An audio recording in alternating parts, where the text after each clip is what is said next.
జై తెలంగాణ, జోహార్ విద్యార్థి అమర వీరులకు, జోహార్ విద్యార్థి అమర వీరులకు.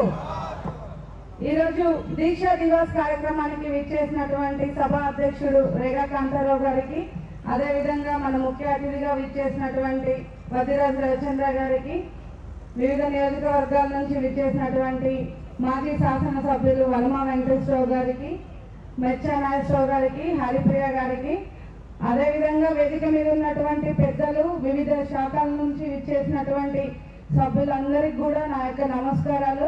వేదిక ముందున్నటువంటి బీఆర్ఎస్ కుటుంబ సభ్యులందరికీ కూడా నా యొక్క నమస్కారాలు. దీక్షా దివస్ జరుపుకోవడం చాలా సంతోషం. ఎందుకంటే మన తెలంగాణ ఉద్యమ సమయంలో ఎవరెవరు ఏం చేశారో తెలంగాణ కోసం కేసీఆర్ గారు దీక్షనైతే ఎట్లా స్టార్ట్ చేసి తెలంగాణ సాధన కోసం ప్రయత్నించారో మనం అందరం కూడా దాంట్లో భాగస్వాములు అయ్యాం. మేమందరం తెలంగాణ ఉద్యమం అప్పటి నుంచి చాలా మంది మమ్మల్ని పోలీసులు బెదిరించినా కానీ ఉద్యమ సమయంలో అనేక మంది ఆంధ్రోలు మా దగ్గరికి వచ్చి మీతో తెలంగాణ సాధన జరుగుద్దా, తెలంగాణ వస్తే మీకు ఏం జరుగుద్ది అని చెప్పిన సందర్భాలు చాలా ఉన్నాయి. నేను ఇంతకు ముందు కూడా చెప్పాను, తెలంగాణ వచ్చిన తర్వాత అదే ఆంధ్రోలు మన బీఆర్ఎస్ జెండా కప్పుకొని మన బీఆర్ఎస్ పార్టీలోనే జాయిన్ అయ్యి ఇప్పుడు తిరగడం జరుగుతుంది.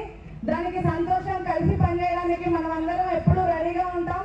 కాకపోతే తెలంగాణ ఎట్లయితే సాధన జరిగిందో, కేసీఆర్ గారు దీక్షను ఎప్పుడైతే దీక్షను స్టార్ట్ చేసి ప్రకటన వచ్చే అంతవరకు కూడా కేసీఆర్ సచ్చుడో తెలంగాణ వచ్చుడో అనే నినాదంతో కావచ్చు, అదేవిధంగా కేసీఆర్ శవయాత్ర కానీ లేదంటే తెలంగాణ విజయోత్సవ యాత్ర కానీ చూడాలి అని చెప్పేసి కేసీఆర్ గారు పూనుకొని ఈ రోజు తెలంగాణ రాష్ట్రాన్ని మనకు సాధించి పెట్టారు.